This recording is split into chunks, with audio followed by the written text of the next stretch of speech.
suruh dibuka kerudungnya muslimah di jalan, disuruh dibuka kerudungnya karena mengatakan karena di sini dilarang gitu ya, kerudung seperti itu simbol-simbol keagamaan itu dilarang.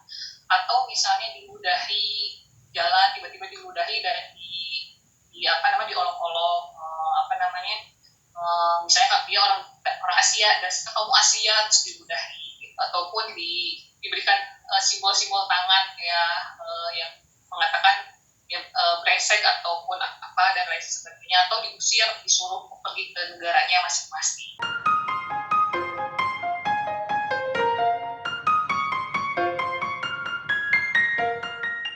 Kita jumpa di podcast Curhatan Emak Hijabar. Kita mulai. Bismillahirrahmanirrahim. Assalamualaikum warahmatullahi wabarakatuh. Kita jumpa di podcast Curhatan Emak Hijabar. Alhamdulillah kali ini Emak Hijabar kedatangan lagi tamu spesial yang Emak Hijabar udah kenal ya, tapi udah lama banget gak ketemu. Yang nanti Emak Hijabar pengen nanya-nanya bagaimana apa yang ia alami, selama ada di tempat yang jauh di sana gitu ya. Nah, mudah-mudahan teman-teman Emak Hijabar tadi ya bisa dapat sesuatu dari pengalaman orang yang bisa menjadi inspirasi dan motivasi buat kita bersama. Apalagi kalau Emak Hijabar juga mengalami nasib yang sama ya. Oke, langsung saja kita kenalan dengan teman saya yang cantik yang satu ini. Ya, kenalan dulu dong. Siapa nih? Ya, Assalamualaikum warahmatullahi wabarakatuh. Jazakallah khairan katsiran Emak Hijabar sudah mengundang saya ke sini. Ya, kenalkan saya Nurul Lestari, tapi nama panggung biasa dikenal namanya Nuri. Kalau kata teman saya nama panggung. Ya, Nuri. Dan saat ini saya domisili di Hannover, Jerman. Saya sebagai ibu rumah tangga, saya membersamai suami dan anak-anak yang suami tinggal di sini, bekerja di sini. Dulunya studi di Jerman dan sekarang dari 2012 sampai sekarang bekerja. Dan saya ada anak-anak juga, satu putri saat ini umurnya 8 tahun dan satu putra usianya 5 tahun, bulan depan pas 6 tahun. Jadi ya saya di sini membersamai anak-anak dan suami, dan ya anak-anak juga bersekolah juga di sini. Seperti itu. Saya aslinya sih orang Bandung. Dari Bandung saya pindah dan ikut suami ke Jerman itu sejak akhir tahun 2012. Jadi Desember, pas bulan Desember. Jadi Desember ini saya kurang lebih hampir 9 tahun. 9 tahun, pasti banyak cerita nih ya.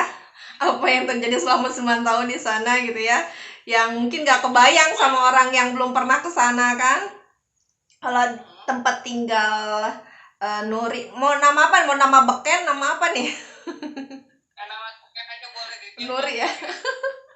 Ya, kalau Nuri sendiri di wilayah tinggal di sana, apa banyak Muslim atau banyak orang Indonesia atau kayak gimana di sana?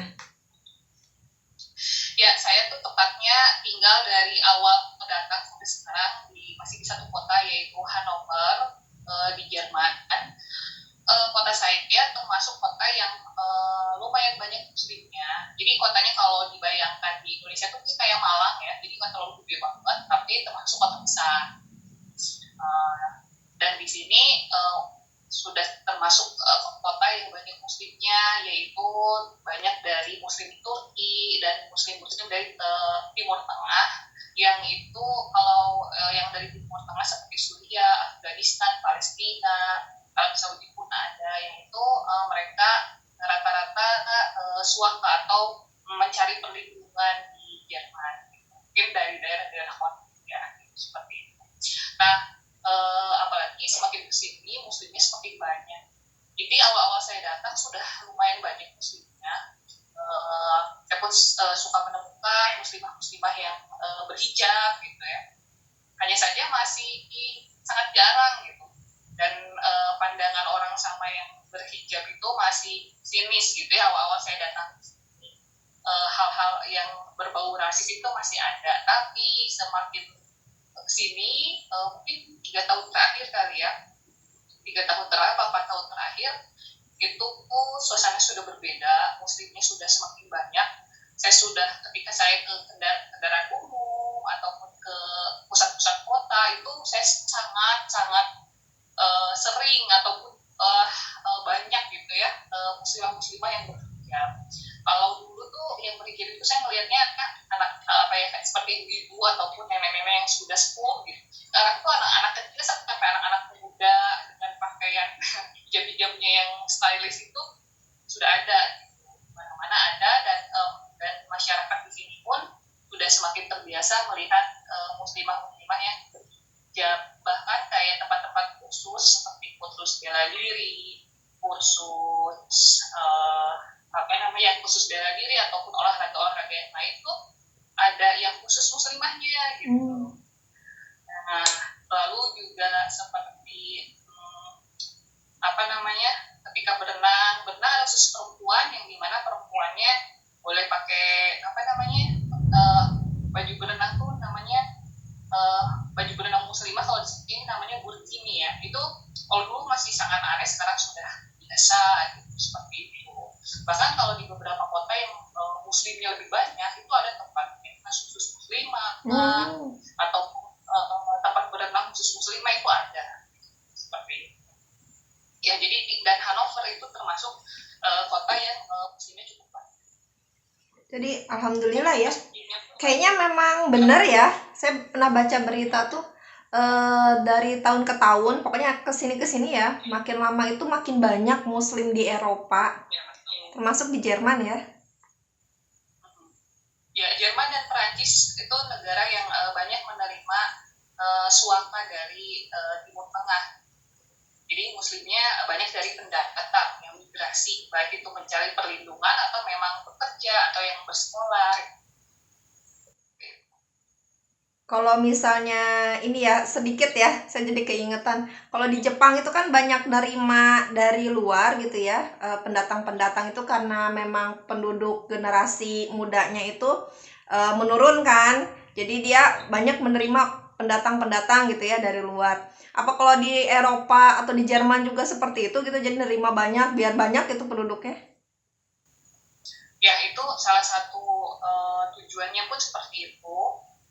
Regenerasi di Jerman kan kurang ya, karena penduduk aslinya Jerman tuh ada banyak yang tidak menginginkan menikah ataupun tidak mau punya anak. Itu sampai kenapa pemerintah itu ngasih hadiah sama yang mau menikah dan punya anak, itu sampai dikasih hadiah. Sampai sekarang pun masih ada. Kalau dulu hadiahnya tambah besar ya, berupa uang, jadi uang bantuan anak, bantuan si ibunya ketika melahirkan, bahkan ketika akan melahirkan kan biasanya kalau punya anak kan kita perlu kelengkapannya tuh, itu sampai ada bantuan seperti itu gitu, menyiapkan semua perlengkapan lengkap gitu, dari baju, tempat tidur untuk anak dan lain sebagainya, itu sampai diberikan fasilitas seperti itu. Bahkan anak itu sampai umur 18 tahun dikasih uang khusus gitu sama pemerintah. Itu salah satu program untuk memotivasi gitu masyarakat ataupun penduduk di Jerman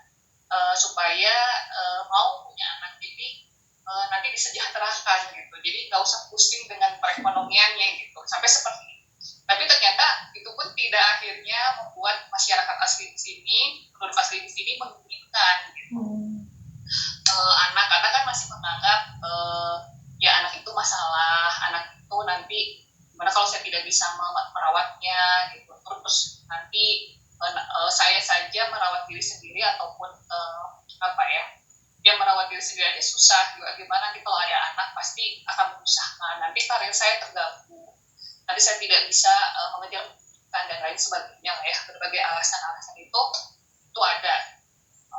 Nah itu akhirnya yang banyak anak itu adalah para pendatang. Ya, selain memang faktor ekonomi ya, tentunya motivasi ekonomi, karena dengan banyaknya pendatang, perekonomian ini pun berpengaruh pada perekonomian dari Jerman.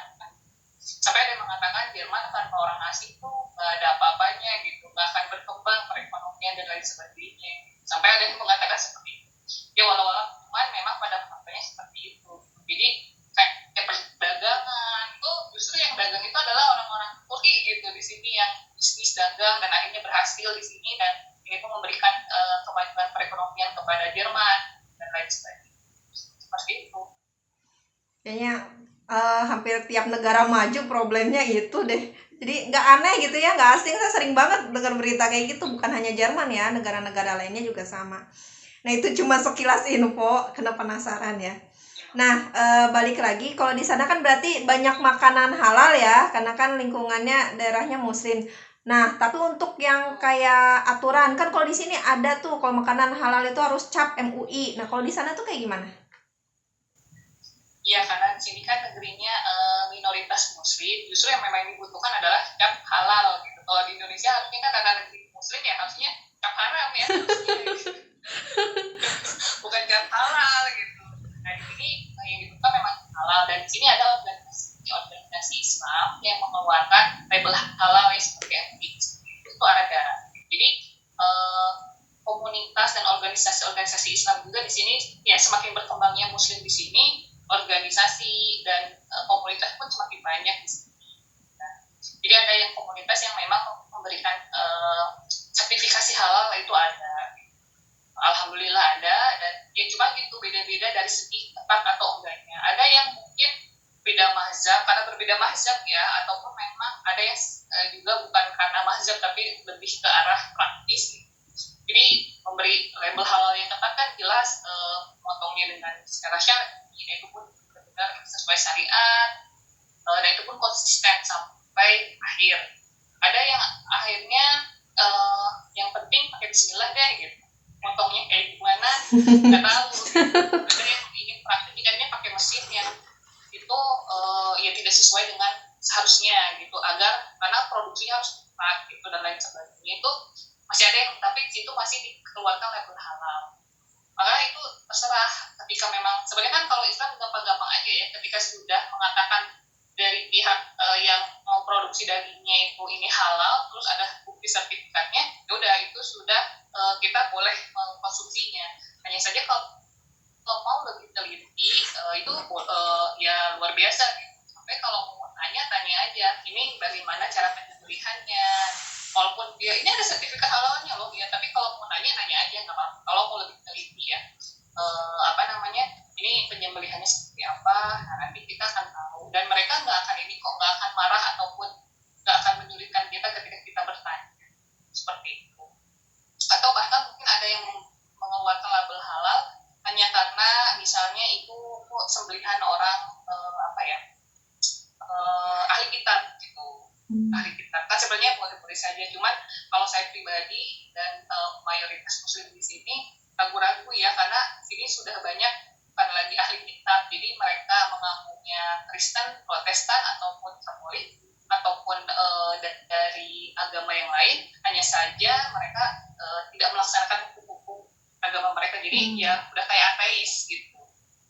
Jadi daripada ragu-ragu, jadi kita tidak saya pribadi sama suami ya yang lebih hati-hati ya, memang betul-betul menanya, sampai walaupun sudah ada label halal, kita masih kadang-kadang menanyakan ini penyembelihnya seperti apa, seperti itu. Tapi kalau misalnya untuk mencari yang halal, yaitu karena semakin banyaknya konsumen Muslim di sini, itu sangat mudah Hijaber nih mendapatkan daging halal, makanan halal, terus pakaian, gamis, kerudung, itu sangat mudah sekarang. Seperti itu. Marketnya banyak soalnya ya sekarang, semakin banyak penduduk Muslimnya. Betul, jadi mau tidak mau mereka, kalau orang-orang yang berbisnis itu mau nggak mau kan mengikuti market, dan marketnya, pasarnya orang Muslim itu sangat menggiurkan. Bahkan kalau brand-brand dari luar negeri, dari Eropa gitu, yang bisa dipakai artis-artis kalau di Indonesia gitu, itu mengeluarkan produk-produk yang itu Muslim label gitu, pasmina, gamis gitu. Nah itu karena memang mau tidak mau sekarang kan gamis itu sudah jadi gaya gitu ya, mode gitu, salah satu mode yang Nah sekarang di luar negeri pun di Eropa pun seperti itu. Apalagi kan banyak di endorse sama selebgram gitu, selebgram muslim di sini juga seperti itu gitu. Jadi ya menggiurkan lah kalau misalnya buat para pebisnis. Alhamdulillah ya. Jadi kalau untuk masalah pakaian, makanan itu bukan sesuatu yang begitu berat gitu ya, masih banyak gitu ya. Nah, terus ini nih kan kalau di Indonesia itu belum lama ini lagi rame ini kasus apa? Katanya Ustadz memperkosa santri katanya. Walaupun sebenarnya pas udah ditelusuri lebih lanjut, ada yang bilang itu mah bukan Ustadz gitu ya, itu mah siapa gitu ya. Ya intinya mah lagi ramai ke arah sana gitu ya, pelecehan di kampus dan sebagainya ya. Mau itu yang terbuka auratnya atau tertutup bahkan berhijab sekalipun itu ada gitu yang dilecehkan. Nah kalau di sana tuh di Jerman orang-orang yang berhijab terutama ya ada kasus yang seperti itu, berita-berita kayak gitu. Kalau pelecehan sama yang berhijab secara langsung sih saya belum pernah dengar secara langsung ya. Kalaupun berita lebih ke arah kasus-kasus pedofil, kalau LGBT itu udah bukan lagi hal yang ini ya. Yang sekarang ditakutkan kan yang pedofil. Kalau yang LGBT kan karena sudah dibilang biasa ya di sini, jadi dilegalkan. Bukan hal yang menariknya. Dilegalkan di sana.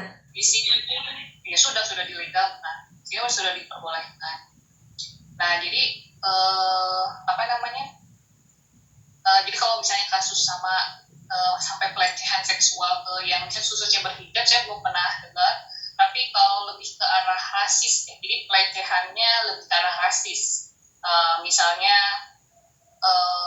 suruh dibuka kerudungnya muslimah di jalan, disuruh dibuka kerudungnya karena mengatakan karena di sini dilarang gitu ya, kerudung seperti itu simbol-simbol keagamaan itu dilarang. Atau misalnya diludahi jalan, tiba-tiba diludahi dan diolok-olok, misalnya dia orang Asia dan kamu Asia terus diludahi gitu. Ataupun diberikan simbol-simbol tangan ya yang mengatakan brengsek ataupun apa dan lain sebagainya, atau diusir, disuruh pergi ke negaranya masing-masing gitu. Seperti itu tuh lebih ke arah seperti itu sih. Atau mungkin bahkan kalau pernah kan ada kasusnya yang terjadi di kalau nggak salah di Leipzig gitu ya, pokoknya di negara-negara di kota-kota yang itu bekas Jerman Timur yang dulu sosialis. Nah itu kan orang-orang rasisnya lebih banyak gitu. Jadi lebih ke arah sampai ada yang dibunuh kan, muslimah gitu di Jerman. Awalnya kasus berantem gitu, pas masuk ke pengadilan, si penjahatnya tidak mau mengakui kejahatannya dan saking keselnya yang ngebunuh ahwatnya gitu. Nah kasusnya seperti itu. Atau mungkin sampai ke arah misalnya ada muslimah, maksudnya ini mendengar secara langsung ya, teman saya yang tinggal di Leipzig di negara yang dulunya Jerman Timur, ketika mau belanja dia memakai kerudung, ketika mau belanja ke suatu toko itu diusir, nggak boleh. Nah lebih ke arah seperti itu sih. Tapi kalau pelecehan sampai pelecehan seksual mungkin ada, tapi saya nggak pernah, belum gitu mendengar. Ya mungkin nggak tidak terekspos media kalau misalnya ada gitu ya, kalau misalnya ada. Nah mungkin juga karena minoritas juga ya muslim di sana kan, jadi nggak terlalu terblow up. Kalau di sini kan mayoritas, jadi apa-apa gampang gitu ya, gampang terblow up. Nah sekarang ke sekolah deh, di sekolah anak-anak. Nah di sana kan ada sekolahnya sekolah umum ya? Iya, kalau anak-anak saya sekolah umum. Nah di situ kan ada yang muslim dan non muslim. Nah gimana pelajaran di sana? Kalau di sini kan ada kurikulum agama gitu ya, pelajaran agama Islam. Nah kalau di sana kayak gimana? Apa ada pelajaran agama lain terus mereka harus mengikuti atau gimana gitu? Ya kalau dari segi tentang berbagai macam tentang agama lain, misalnya karena di sini mayoritasnya Kristen, sebenarnya ide-ide yang sebenarnya masuk TK ataupun masuk ke sekolah umum di sini udah berarti udah siap anaknya di misionariskan gitu. Harus udah siap karena memang kayak pemahaman agama di luar Islam itu sudah disistemkan di sekolahnya masing-masing.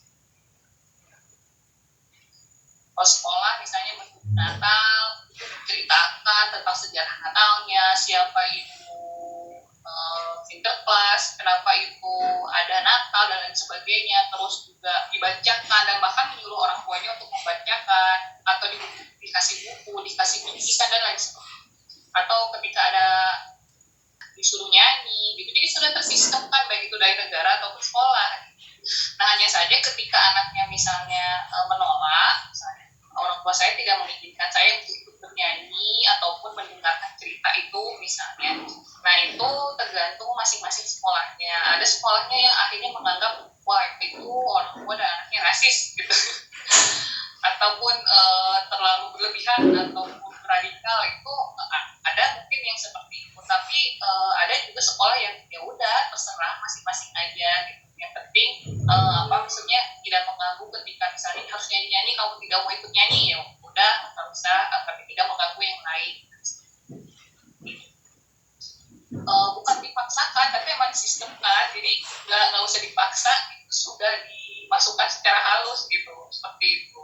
Nah tapi kalau di sekolahnya anak saya kebetulan banyak muslimnya, jadi baik TK anak saya sama yang sekolahnya ini kebetulan ya memang doa dari kami ya emang menginginkan ketika memang harus masuk sekolah anak-anak masuk ke lingkungan di luar rumah kami, mereka mendapatkan mereka dimudahkan. Jadi TK-nya anak saya itu muslimnya asal karena sering gimana mau aktivitas muslim itu harus kayak gimana gitu, dan banyak pendapat tentang Islam, akhirnya mereka memahami dan ya misalnya ketika anaknya nolak ya, boleh-boleh saja silakan.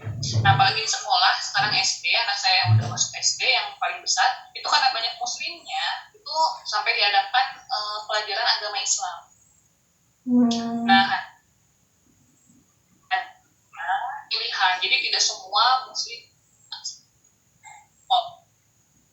di pelajaran agama Islam itu pilihan seperti itu, tapi mereka tidak dipaksakan. Pelajaran agama mereka ada tapi kita tidak dipaksa untuk mengikuti. Tapi ada juga sekolah yang memaksa gitu. Anaknya di luar Islam walaupun dia muslim, ketika ada pelajaran agama mereka harus tetap di kelas dan didengarkan. Ada yang seperti itu, jadi beda-beda gimana tergantung sekolahnya masing-masing. Jadi ini memang kalau dari sistem kurikulumnya ada, tapi untuk teknisnya apakah nanti longgar atau ketat gitu ya seperti kurikulum itu tergantung sekolah masing-masing ya. Ada yang sekolahnya mungkin lebih longgar karena banyak muslim ya silahkan.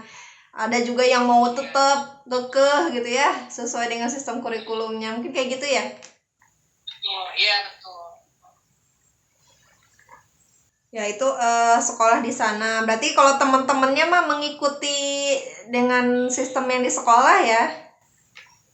Ya kalau ibunya tidak paham, keluarganya belum paham, ya udah mengikuti bagaimana lagi gitu. Nah agama kami mengajarkan seperti itu, asal dijelaskan ke mereka paham.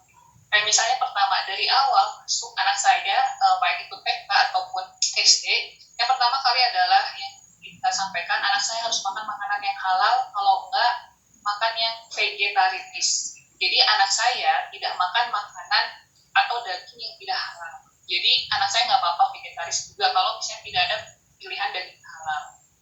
Seperti itu. Itu yang pertama. Yang kedua, apalagi anak saya yang besar, dia harus melaksanakan sholat di tengah-tengah jam pelajaran.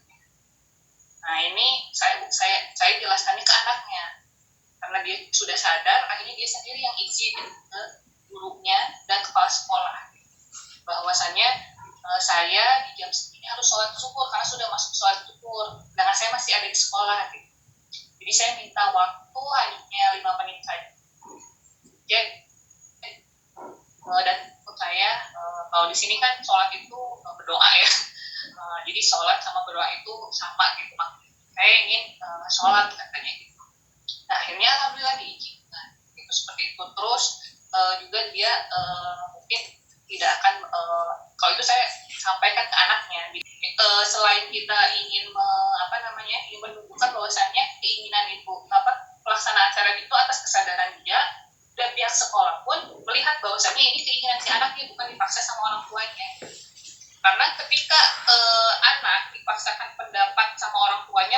dia muslim ataupun non muslim itu akan ada yang melaporkan ke pihak berwajib, nah itu tidak diperbolehkan, nanti kita bisa kena sanksi. Apa sanksi HAM gitu? Ya, jadi nanti di sini ada yang namanya Jugendamt atau kantor khusus anak-anak dan anak muda. Nah, nanti mereka yang akan menindaki kita, memberikan hukuman. Nanti yang paling parah hukumannya adalah anaknya akan diambil sama mereka. Hak asuhnya. Ketika anaknya dipaksa. Ya, makanya seperti itu. Karena ketika kita memaksakan kehendak anak dan anaknya nggak mau, berarti menurut mereka Anda sudah tidak bisa lagi mendidik anak Anda. Ya ampun. Nanti itu, atau misalnya anaknya udah menolak untuk diurus sama ibu atau bapaknya, itu ada hak dari pihak negara untuk mengambil anaknya dan mereka yang ngurus. Itu kan bayangkan ya gimana kalau seperti itu gitu. Jadi makanya kita pun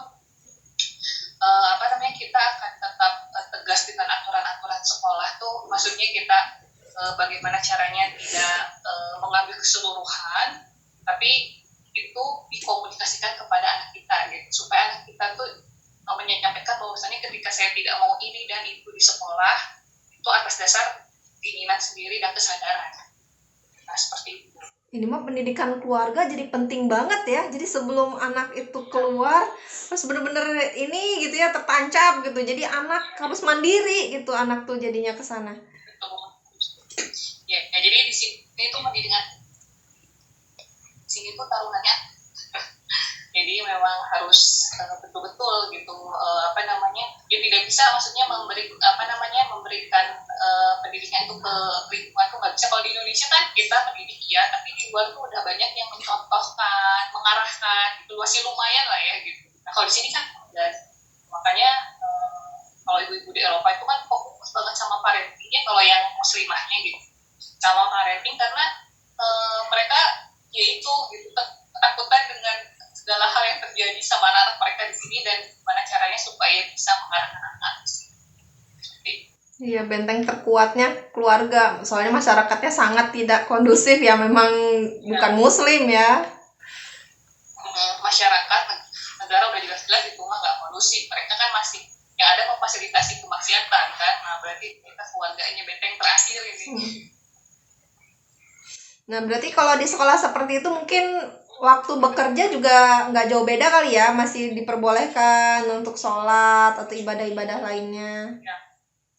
Ya, tadi sama kalau aturan negaranya mah sama aja ya, semua itu tersistemkan. Tapi kalau ceritanya ada toleransi nggak sih? Ya nggak ada, sama aja kalau dari negara mah kayak gitu. Pokoknya Muslim ataupun dari manapun harus integrasi dengan aturan yang ada di sini.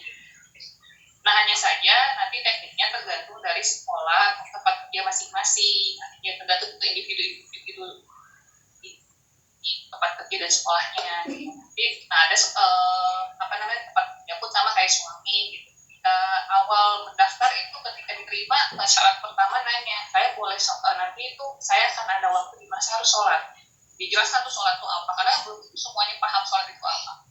Dan juga sholat Jumat. Jadi di waktu itu saya ingin doa atau sholat. Nah itu ada yang akhirnya mengizinkan, saya buat tempat kerja itu, ada juga yang tidak mengizinkan. Ya, alhamdulillah kalau suami saya pengalaman dari berapa kali perusahaan melamar selalu diizinkan. Dan mayoritas tuh diizinkan, kalaupun masih ada yang tidak mengizinkan tapi sudah jarang. Seperti itu. Iyalah, pegawainya juga udah kebanyakan muslim kan. Pindahannya muslim semua. Mereka juga Butuh pegawai, jadi ya udahlah, asal nggak mengganggu pekerjaan ya, biasanya kayak gitu ya, asal profesional. Ya tetap kalau profesional, kerjaannya tetap bisa terlaksana, tidak mengganggu jam-jam, dia nggak bikin ulah lah, insya Allah boleh. Dan ini kan kalau suami kan sebenarnya kantornya saat ini kantor negara ya, dan itu berarti kayak BUMN lah di Indonesia. Tapi maksudnya berarti mereka mengizinkan gitu, suami saya sholat Jumat, suami saya sholat, itu berarti ya nggak apa-apa gitu. Jadi emang tergantung, walaupun itu perusahaan negara bahkan itu nggak masalah kalau tergantung individu sana. Jadi kalau ada yang bilang muslim tapi susah sholat di luar negeri, susah ini susah itu, bisa jadi mungkin dari irodah dianya belum begitu kuat ya, sebenarnya masih bisa diusahakan. Ya kalau misalnya, ya tadi saya bilang ada juga yang memang mungkin ketika ada muslim yang bilang gitu ya memang kebetulan mendapat Ya nggak mungkin. bisa ya, karena itu pun saya langsung dengar faktanya ada gitu, teman tiba-tiba nelfon saya, suaminya daftar kerja muslim tapi orang Jerman, sholat. Nah, kalau kamu mau sholat kamu nggak boleh kerja di sini. Wah. Nah itu pun saya masih mendapati sampai saat ini gitu. Jadi ada fakta-fakta itu. Jadi belum tentu juga karena irodahnya juga, tapi bisa jadi emang memang benar.